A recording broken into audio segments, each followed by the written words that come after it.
വയനാട് ദുരന്തബാധിതർക്ക് വീട് വച്ച് നൽകാമെന്ന് വാഗ്ദാനം നടപ്പിലാക്കാത്ത യൂത്ത് കോൺഗ്രസ് നേതൃത്വത്തിന് എതിരെ രൂക്ഷമായ വിമർശനമാണ് ആലപ്പുഴയിൽ നടന്ന യൂത്ത് കോൺഗ്രസിന്റെ പഠന ക്യാമ്പിൽ ഉയർന്നത്.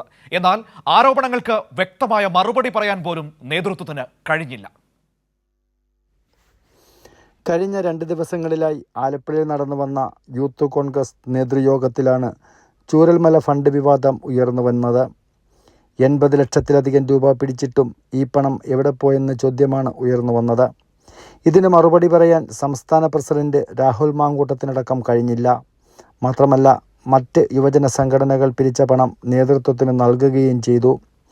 ഡിവൈഎഫ്ഐ ആകട്ടെ ചൂരൽമല ദുരന്തത്തിൽപ്പെട്ടവർക്ക് വീട് വെച്ച് നൽകുന്നതിന് വേണ്ടി 20 കോടി രൂപയാണ് സമാഹരിച്ചത്. ആലപ്പുഴ ജില്ലയിൽ യൂത്ത് കോൺഗ്രസിൻ്റെ ജില്ലാ വനിതാ നേതാവിന് പരിക്കേറ്റിട്ടും അവരെ സഹായിക്കാൻ പിരിച്ച ഫണ്ടും തിരിമറി നടത്തിയെന്ന ആക്ഷേപവും ഉയർന്നു വന്നിട്ടുണ്ട്.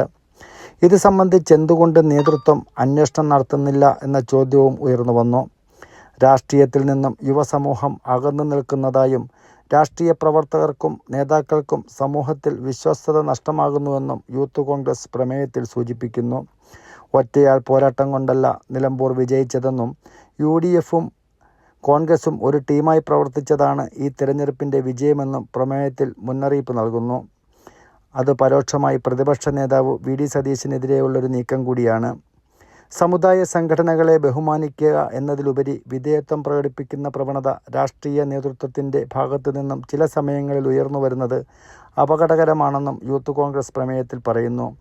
നെഹ്റുവിൻ്റെ ജനാധിപത്യ സോഷ്യലിസ്റ്റ് ആശയങ്ങളിൽ വെള്ളം ചേർക്കുന്ന ഏതൊരു ഏർപ്പാടും എതിർക്കപ്പെടേണ്ടതാണെന്നും നിലമ്പൂർ ഉപതെരഞ്ഞെടുപ്പിൻ്റെ പശ്ചാത്തലത്തിൽ പ്രമേയം സൂചിപ്പിക്കുന്നു. ജമാഅത്തെ ഇസ്ലാമിയുമായി പരസ്യമായി നടത്തിയ കൂട്ടുകെട്ട് ഇതിന് കാരണമായി ചൂണ്ടിക്കാട്ടുന്നു. മാധ്യമങ്ങളും ചില പാർട്ടികളും ഉയർത്തിവിടുന്ന മതസാമുദായിക ധ്രുവീകരണത്തിൽ അറിഞ്ഞോ അറിയാതെയോ ചില രാഷ്ട്രീയ നേതാക്കൾ പോയി വീണു കൊടുക്കുന്നു എന്നുള്ളത് മറച്ചുവെക്കാൻ കഴിയില്ലെന്നും പറയുന്നു. വർഗീയതയെ വർഗീയത കൊണ്ടല്ല, മറിച്ച് വിട്ടുവീഴ്ചയില്ലാത്ത മതേതരത്വം കൊണ്ടാണ് നേരിടേണ്ടതെന്നും മുന്നറിയിപ്പ് നൽകുന്നു. ഇത്തരത്തിൽ കോൺഗ്രസിൻ്റെ സംസ്ഥാന നേതൃത്വത്തിനും യൂത്ത് കോൺഗ്രസിൻ്റെ നേതാക്കൾക്കുമെതിരെയാണ് 2 ദിവസങ്ങളിലായി ആലപ്പുഴയിൽ നടന്നു വന്ന യോഗത്തിൽ പ്രധാനമായും വിമർശനങ്ങൾ ഉയർന്നു വന്നത്. ഷാജഹാൻ, കൈരളി ന്യൂസ്, ആലപ്പുഴ.